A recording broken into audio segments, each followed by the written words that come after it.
বাজে সকাল 6:15। আমি আমার ভিডিওটা স্টার্ট করলাম এখন থেকে। গুড মর্নিং বন্ধুরা, কেমন আছো সবাই? আশা করি সবাই খুব ভালো আছো, আর আমিও খুব ভালো আছি। তো সকালবেলায় রান্নাঘর লাইটটা জ্বালাতে হলো এই কারণে। কেন বলো তো?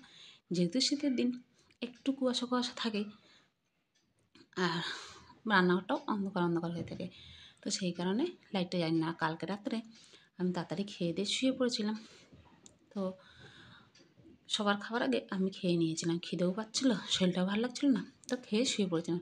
এর জন্য দেখো রান্নাঘরে তো আমার বাসন কোসন থাকেই আগে থেকে, তোমরা জানো বাসি বাসন কোসন, কিন্তু কালকের একদম রান্নাঘর ছড়িয়ে ছিটিয়ে পড়েছিল। তো যাই হোক, সেগুলো ওটা পরিষ্কার করলাম, বার করলাম বাসন কোসনগুলো। এখন হচ্ছে গ্যাসটা পরিষ্কার করে নেবো। তো চলো, অনেক দিন পরে তোমাদের সঙ্গে কিন্তু আবার এই যে একটু বাসি কাজ শেয়ার করছি। বাসি কাজ বলতে এই রান্নাঘর পরিষ্কার করা এই করা, অনেক দিন পরে কিন্তু তোমাদের সঙ্গে শেয়ার করছি। তো চলো, এখন হচ্ছে আমি গ্যাসটা সাবান দিয়ে মুছবো না, যেহেতু কালকে রাত্রে কোনো কিছু রান্না হয়নি, শুধু একটু ভাত হয়েছিল আর ওই তরকারি গরম করা হয়েছিল। তো সেজন্যই আমি কোনো কিছু মুছবো না, এই সাবান দেবো না, ওই জন্য আমি এমনি ভিজে কাপড় দিয়ে সব কিছু মুছে নিচ্ছি। তো চলো রান্নাঘরটা পরিষ্কার করে নিই, গ্যাস ট্যাসগুলো ভালো করে মুছে নিই। না হোক আর না হোক, সকালবেলা উঠে কিন্তু গ্যাস ট্যাসগুলো পরিষ্কার করতেই লাগে। কেন? আমার ঘরে এত আরশোলা, প্রচণ্ড আরশোলা, আর এত স্প্রে করি, এত কিছু করি, তাও কিন্তু আরশোলার কোনো শেষ নেই। আরশোলা কিন্তু শেষ হচ্ছে না। তো কী করা বা কী করলে একদম আরশোলার থেকে মুক্তি পাবো সেটাই বুঝতে পারি না। তো যাই হোক, গ্যাস ট্যাসগুলো পরিষ্কার করা হয়ে গেল। এখন দেখো রান্নাঘরের মেঝেটাও পরিষ্কার করে নিচ্ছি। চলো, আর কি বলো তো, ঠিক মতন সংসারে কাজকর্ম না করা করতে পারাতে আর কি, মানে এই যে শরীর ভালো নেই, পিঠে ব্যথা এইসব করে আর কি, ঠিক মতন সংসারে কাজকর্ম নিজের হাতে না করতে পেরে হাঁপিয়ে উঠছি। মানে নিজের হাতে যেরকম কাজ করি, আমার কাজ সবার কাজ আবার আমার পছন্দ হয় না। তো যাই হোক, এখন এইভাবেই আমাকে চলতে হচ্ছে। না পছন্দ হলেও এই যে দেখতে পাচ্ছ, একটুখানি ঝাঁট দিচ্ছি আর বারবার করে উঠে দাঁড়াচ্ছি, এত কোমর পিঠে ব্যথা করছে।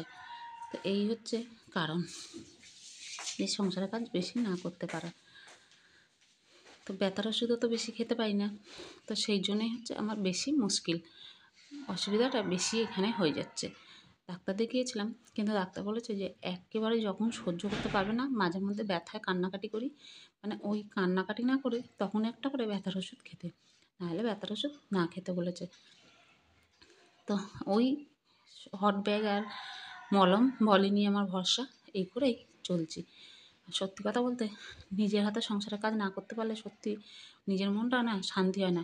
নিজের মতন করে পরিষ্কার করে সুন্দর করে গুছিয়ে নিজের হাতে কাজগুলো করলে নিজের মনটা শান্তি হয়। তাও টুকটাক করে করি যেটুকু পারি সেটুকু। এরপরে চলে আসলাম রান্নাঘরে, এখানে বসিয়ে দিলাম চায়ের জল আর একটু আদা ছেঁচে দিয়ে দিলাম, ছেঁচে না ওই গ্রেট করে দিলাম, গ্রেটারে গ্রেট করে দিলাম। সকালে যেহেতু লাল চা খাই, তাই একটু আদা দিয়ে খাই। আর অনেক কিছুই তো বলে যে নিয়ম মতন আদা দিয়ে লাল চা খেলে নাকি পুরোনো ব্যথা ট্যাথা সবই কমে যায়, কিন্তু আমি তো এতদিন থেকে প্রায় 1.5 বছর 2 বছর মতন হচ্ছে আদা চা খাচ্ছি সকালবেলা ঘুম থেকে উঠে, কিন্তু কোনো ফলই হয় না। যাই হোক, ওগুলো সব কথার কথা। এরপর নিচের কাজ শেষ করে চলে আসলাম ওপরে, মানে চাটা খেয়ে চলে আসলাম ওপরে। ওপরে এসে এখন হচ্ছে একটু ফুল তুলে নেব। আর থোপা গাঁদাগুলো তুলতে না খুব মায়া লাগে, ফুল তুলতে আমার ভীষণ মায়া লাগে, দেখতে এত সুন্দর লাগে, সেগুলো তুলতে ভীষণ মায়া লাগে। আর এই যে এখন দেখো এই গাছটা ভেঙে গেছে, তাই এই গাছের ফুলগুলো সব তুলে নিলাম, মাঝখান দিয়ে কিন্তু সবগুলোই ভেঙে গেছে, তাই আমি তুলে নিলাম।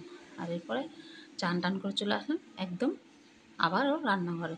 এখানে আমার দেওরের আদা জলটা ছেঁকে নিলাম, ও তো আদা জল খায়, তোমরা এর আগেও দেখেছো, ওর জন্য আদা জল ভিজানো হয়, তো ও তো আদা জলটা খায়। তো ওই যে আদা জলটা ছেঁকে দিলাম, আর এদিকে ছোলা ভিজিয়ে রেখেছিলো, তো ছোলাটাকে একটু বেছে ধুয়ে দিলাম। ও আবার ভাঙা ছোলা, পোকা ছোলা এগুলো থাকলে না খায় না, তো পোকা তো থাকে না, ওই ভাঙা থাকে এ থাকে না, সেগুলো থাকলে খায় না। তো ওগুলো করে আর কোনো কাজকর্ম কিন্তু তোমাদের সঙ্গে শেয়ার করিনি। এখন বাজে দুপুর 2টো, আর আমি খাওয়া দাওয়া নিজের কাজকর্ম সব কিছু করে দুপুরে খাওয়া দাওয়া করে এসে একটু ছাদে বসছিলাম। আজকে না রোদ্দুরের ততটা মানে তেজও নেই, একদম রোদ্দুরের তেজ নেই, একদম হালকা হালকা রোদ্দুর।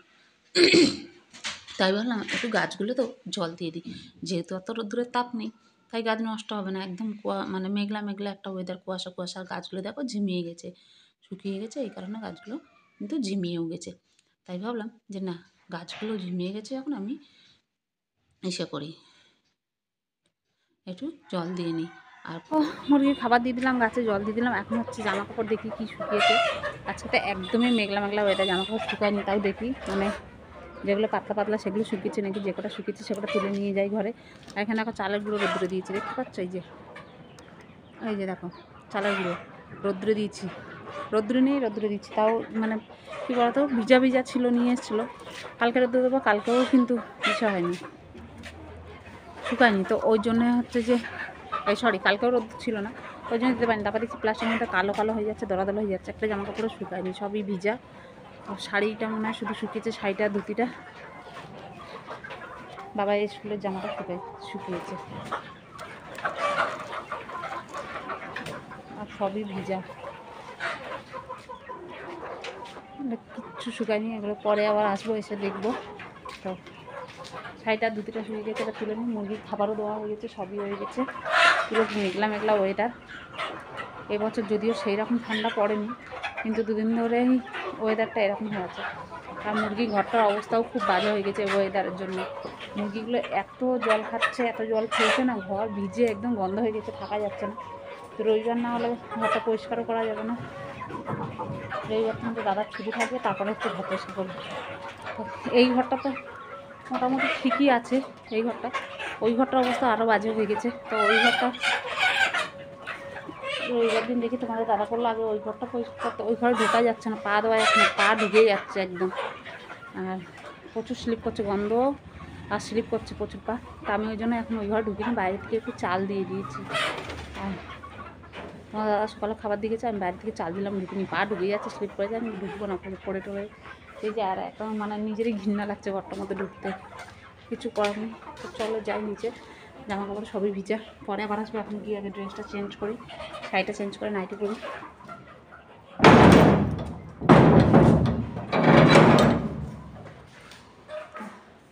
দেখতে পাচ্ছ কিছু শুকায়নি, শুধু শাড়িটা ধুতিটা শুকিয়েছে, শাড়িটা পর্যন্ত শুকায়নি, একটা পাতলা, তাও শুকায়নি।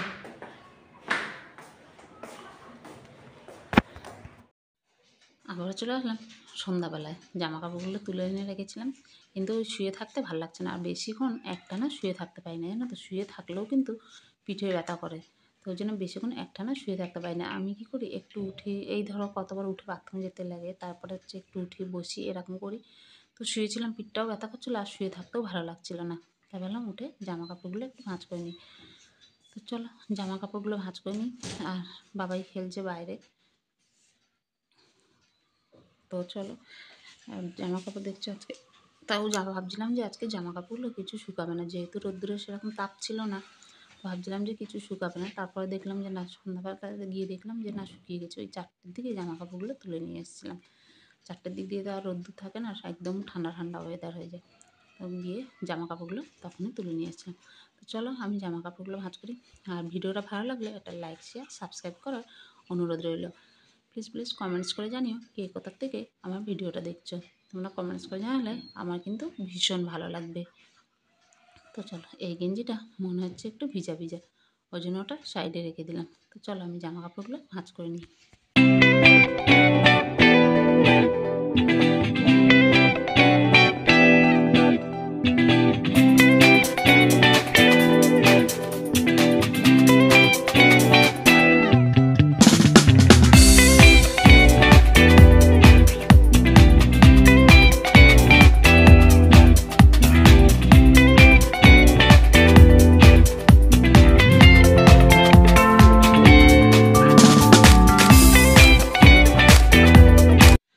কাপড় চোপড় ভাঁজ করে চা খেলাম। আর আমার ছেলে আর ওর কাকু গেছিলো হাটে।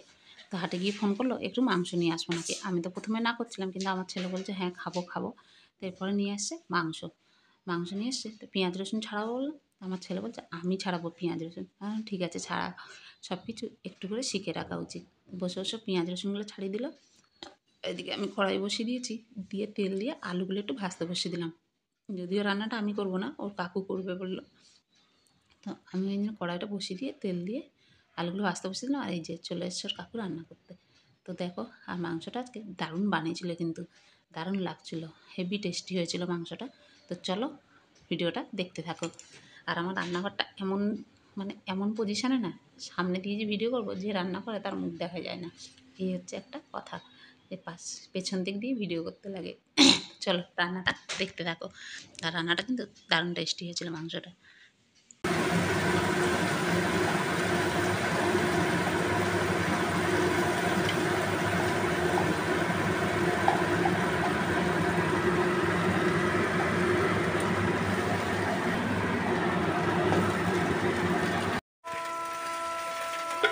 ওটা আলাদা ছবি রাখো, জিরে বাটা।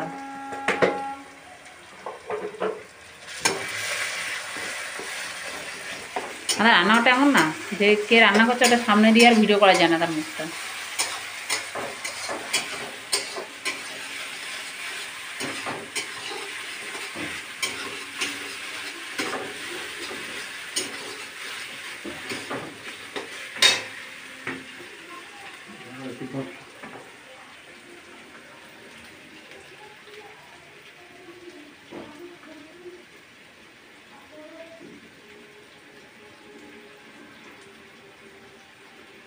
জিরে বাটা দিচ্ছ, আবার জিরে গুঁড়ো দিচ্ছ? হ্যাঁ, মশলা দিই না, মশলা দিয়ে ভর্তি করে দিচ্ছে। তাই ও দুনিয়ার মশলা দিলে মাংস এমনি টেস্ট হবে।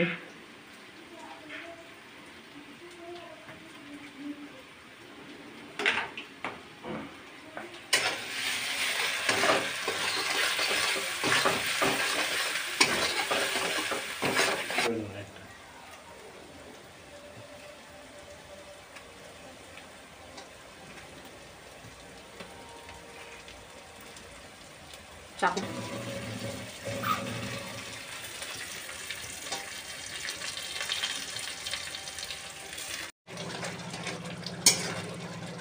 হ্যাঁ, লঙ্কা মন ভরে দাও, ছেলেটা না খেতে পারলে তারপর দিব তোমাকে। আমি বারবার বললাম অল্প লঙ্কা দাও, 5খানা লঙ্কা আমি ওখানে ঘষে দিয়েছি।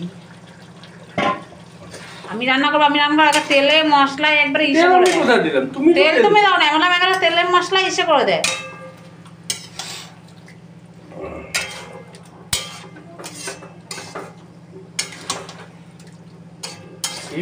সেটা একটু ছবি তুলো, সেটা অত ছবি দিয়ে দেখাতে হবে না।